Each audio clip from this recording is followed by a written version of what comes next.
الله الرحمن الرحيم. الحمد لله حمدا كثيرا طيبا مباركا فيه كما تحب وترضى عدد ما تحب وترضى. وصلى الله على النبي الأمي وعلى آله وصحبه وبارك وسلم تسليما كثيرا كثيرا. أما بعد،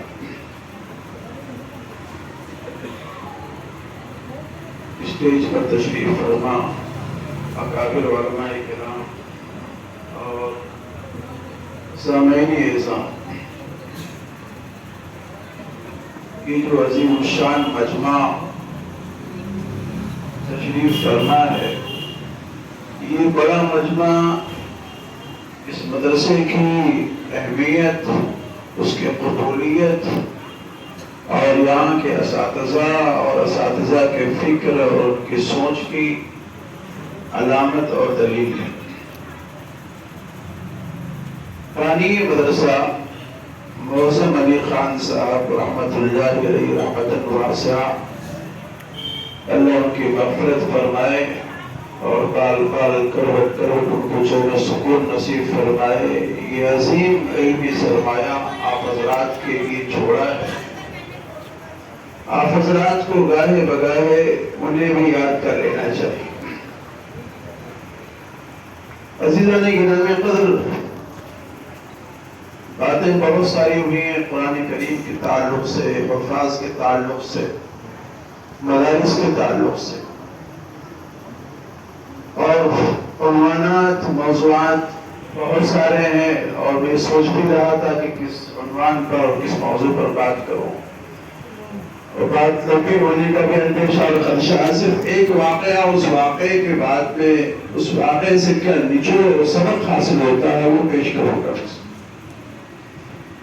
امام مسلم رحمۃ اللہ علیہ نے اور امام مسند احمد رحمۃ اللہ علیہ نے ایک حدیث نقل کی ہے جس میں آقا نامدار تاجدار بطحہ محمد مصطفیٰ صلی اللہ علیہ وسلم نے زمانے قدیم کے بادشاہ کا واقعہ نقل کیا ہے۔ واقعہ یہ ہے کہ ایک بادشاہ تھا جو بڑا ظالم تھا، جابر تھا، اور اپنے ظلم اور جبر کی بنیاد پر وہ حکومت کر رہا تھا۔ اس بادشاہ کے زمانے میں اور اس کے ماتحتی میں ایک ساحر اور ایک جادوگر تھا جو اس زمانے کا بڑا فنکار اور ماہر جادوگر تھا۔ جب وہ ضعیف ہوا اور کمزور ہونے لگا تو اس نے بادشاہ سے کہا کہ میرا جو علم ہے، میرا جو فن ہے، میں اپنے اس علم کو، اس فن کو کسی اور میں منتقل کرنا چاہتا ہوں، کسی اور کو سکھانا چاہتا ہوں۔ کوئی ہونہار لائق بچہ اگر شہر میں ہو تو اس کو ہمارے پاس لایا جائے۔ تلاش بسیار کے بعد ایک ہونہار بچہ مل گیا، بادشاہ کے سامنے اس جادوگر اور ساحر کے سامنے اسے پیش کیا گیا، اور اس ساحر نے اور جادوگر نے اپنا فن اور اپنی جادوگری اس کو سکھانا شروع کیا۔ جس شاہراہ سے، جس راستے سے وہ بچہ گزر رہا تھا، اس راستے پر ایک راہب بھی تھا۔ راہب اس زمانے میں اسے کہا جاتا تھا جو اس موجودہ دور کا عالم اور اس کتاب کو، شریعت کا جاننے والا اور ماننے والا ہوا کرتا تھا۔ تو آتے جاتے اس بچے نے کچھ دین کی باتیں سنی تھی، اس کے کانوں میں اللہ اس کے رسول کی باتیں پڑھی تھی، وہاں بیٹھنا شروع کر دیا۔ تو جاتے ہوئے بھی بیٹھتا تھا اور آتے ہوئے بیٹھتا تھا، جاتے ہوئے تاخیر سے ظاہر کے پاس پہنچتا تھا اور آتے ہوئے تاخیر سے اپنے گھر میں پہنچتا تھا۔ بڑی ڈانٹ کھاتا تھا، وہ مار پٹائی کی بھی نوبت آتی تھی اس کو، لیکن اللہ رب العزت نے اس کے دل اور دماغ میں کلمہ لا الہ الا اللہ کی محبت کو ڈال دیا، اور اس وقت کا جو دین تھا اس دین کو اس نے قبول کر لیا اور راسخ العقیدہ سچا پکا مسلمان بن گیا۔ اللہ رب العزت نے اس کو مختلف صلاحیتوں سے اور علم و عرفان سے اللہ نے اس کو نوازا۔ ایک وقت میں وہ گزر رہا تھا کہ راستے میں کوئی موذی جانور، کوئی شیر وغیرہ جو بھی اس وقت میں رہا وہ بیٹھا ہوا تھا۔ راستہ بند ہے، ٹریفک جام ہے، نہ کوئی آ سکتا ہے نہ جا سکتا ہے۔ اس بچے نے ایک ڈلا اٹھایا، ایک پتھر اٹھایا، اس جانور کی طرف پھینکا اور یہ کہہ کر کے پھینکا کہ یا اللہ، اگر میرا اس راہب کا دین صحیح ہے اور سچا ہے، یہ موذی جانور ہلاک ہو جائے۔ اگر یہ دین سچا نہیں ہے، میرا دین سچا نہیں ہے، پھر ہلاک نہ ہو۔ اس نے پھینکا، وہ شیر بجا کر لگا، وہ جانور ہلاک ہو گیا، راستہ کھل گیا اور لوگوں نے آنا جانا شروع کیا۔ اس بات کی اطلاع پورے شہر کو ہو گئی۔ اس بادشاہ کا ایک وزیر تھا جو نابینا تھا، اس کی آنکھوں سے دکھائی نہیں پڑتا تھا۔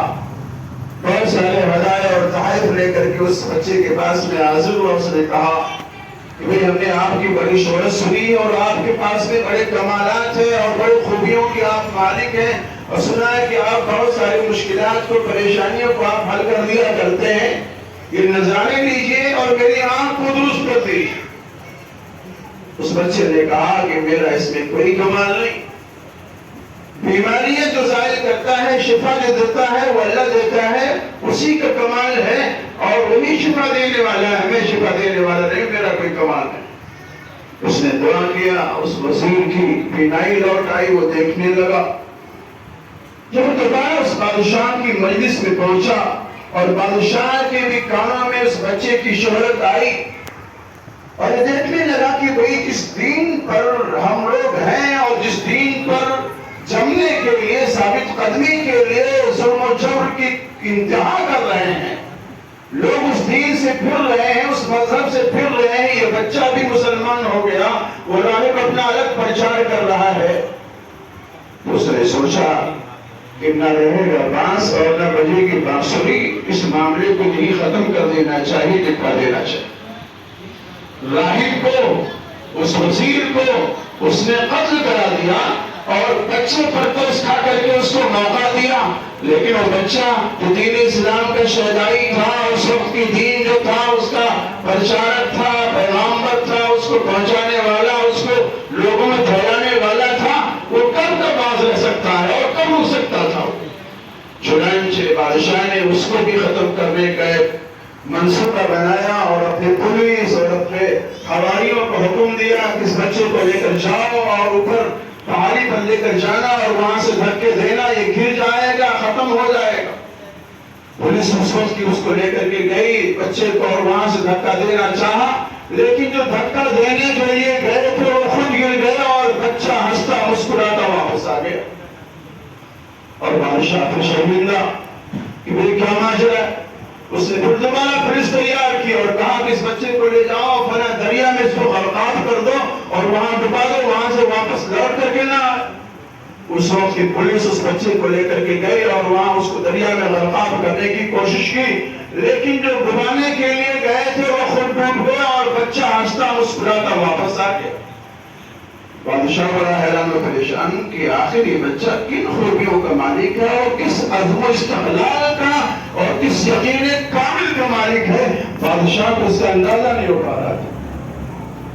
اس بچے نے بادشاہ سے کہا کہ اگر آپ ہمیں ختم کرنا چاہتے ہیں، مرنا چاہتے ہیں، شہید کرنا چاہتے ہیں، تو پورے شہر کو اس گراؤنڈ میں اور اس مجمع میں اس بڑا جگہ پہ بلا لیجئے اور وہاں اکٹھا کیجئے، میں تدبیر بتاتا ہوں، اس تدبیر پر اگر آپ ہم کو قتل کریں گے تو میں شہید ہو جاؤں گا۔ پورا شہر اکٹھا ہو گیا، گراؤنڈ میں اس بچے کو کھڑا کیا گیا۔ اس بچے نے کہا کہ بادشاہ سلامت، اگر آپ ہم کو شہید کرنا چاہتے ہیں تو آپ یہ کہیں بسم ربی ھذا الغلام، اور میرے اوپر یہ کلمہ، یہ لفظ پڑھ کر کے تیر چلائیں، وہ تیر مجھے لگے گا تو میں شہید ہو جاؤں گا۔ وہ لفظ کیا تھا؟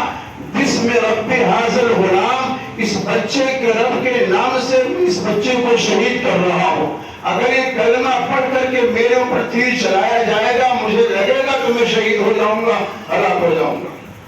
چنانچہ ایسے ہی کیا گیا اور تیر چلایا گیا، یہ کلمہ پڑھا گیا اور جا کر کے وہ تیر اس بچے کی کن پٹی پہ لگا۔ اس بچے نے اپنا ہاتھ اپنے کن پٹی پہ رکھا اور وہی وہ جان جانے آفری کو سپرد کرتا ہوا اللہ کی بارگاہ میں حاضر ہو گیا۔ اور جب یہ منظر اور یہ واقعہ، یہ معاملہ شہر کے ان تمام لوگوں نے جو اس گراؤنڈ میں موجود تھے اور جو وہاں موجود تھے ان تمام لوگوں نے دیکھا تو تمام لوگوں نے ایک وقت کلمہ لا الہ الا اللہ پڑھ کر کے دامن اسلام سے وابستہ ہو گئے اور کلمہ پڑھ کر کے مسلمان ہو گئے۔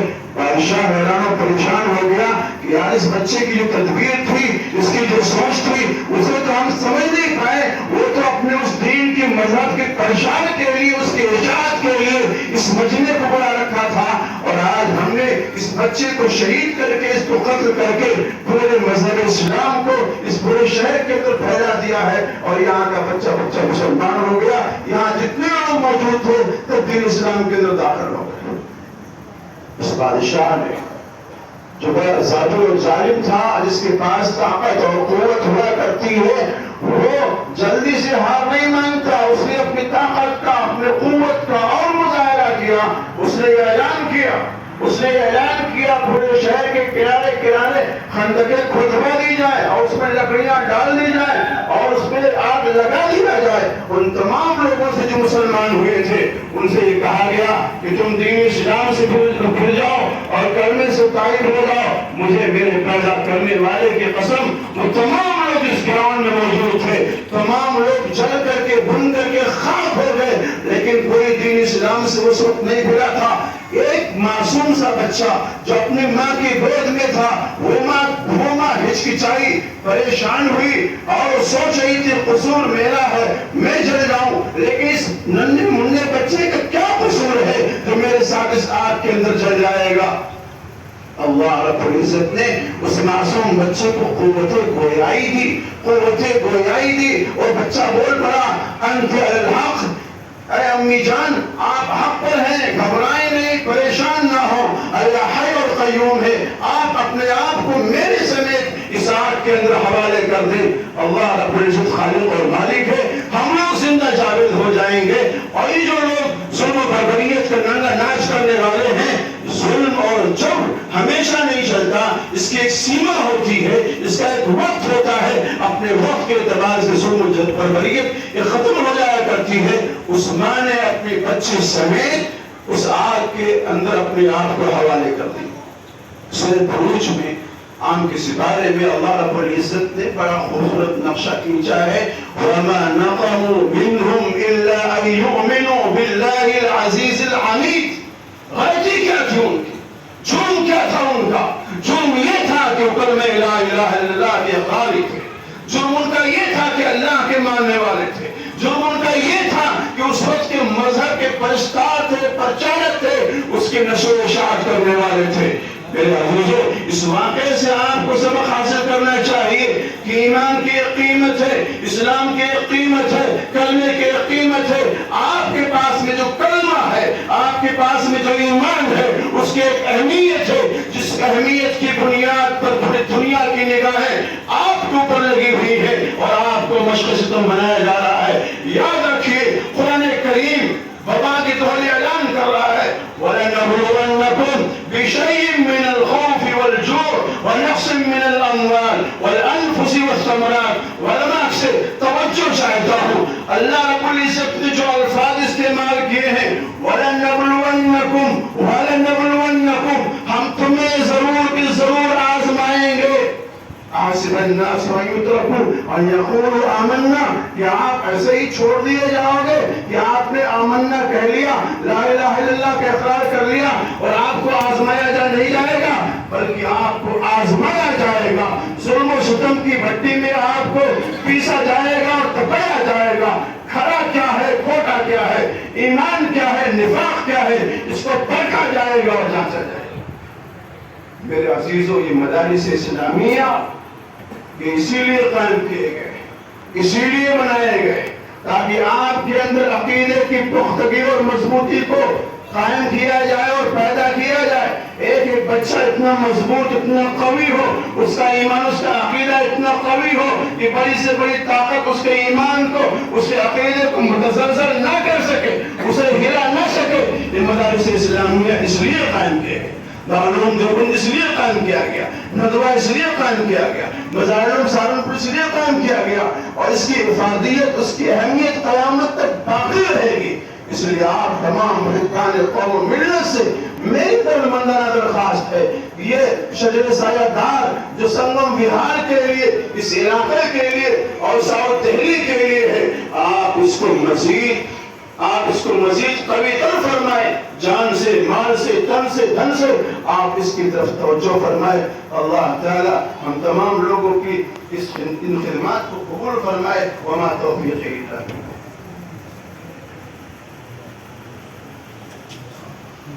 صدر محترم